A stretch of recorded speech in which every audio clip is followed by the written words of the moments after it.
Border Crossers' mission is to envision a world where there's racially equitable and just schools. And it's so crucial for us to be able to have the language to talk about race with our children and with our students. I believe that this work is transformative.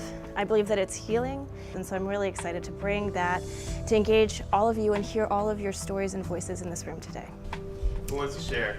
I was very interested in coming to today's workshop because race is such a big topic in our society today, and I feel like my kids deal with it more and more each day, and it's constantly not being addressed, and it's a topic that I feel that teachers are scared to bring into education, but I feel like it's very necessary.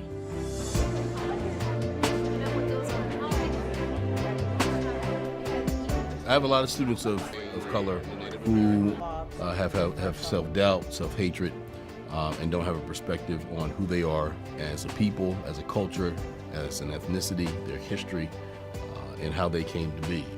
We have a majority white school, and I think even a lot of the adults in our school think we're living in a post-racial society and people just need to get past the question, and I disagree.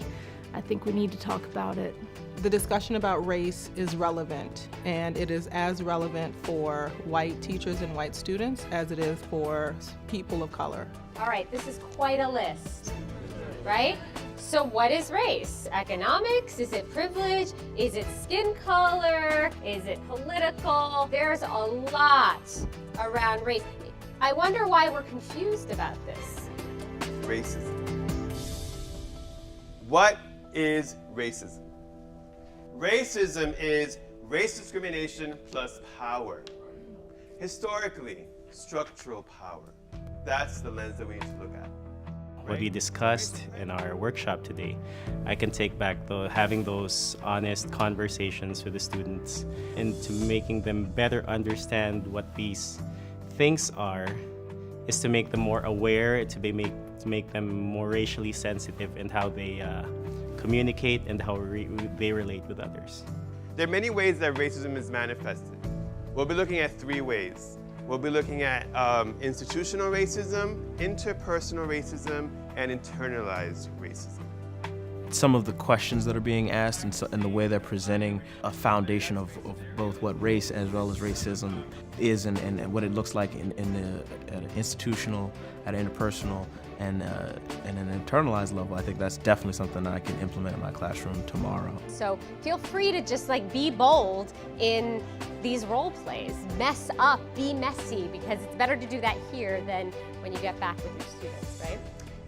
So role play part 1, 2 minutes, begin. His behavior is not the same as yours, because you're being very disrespectful. What I have loved the most about today has really been talking.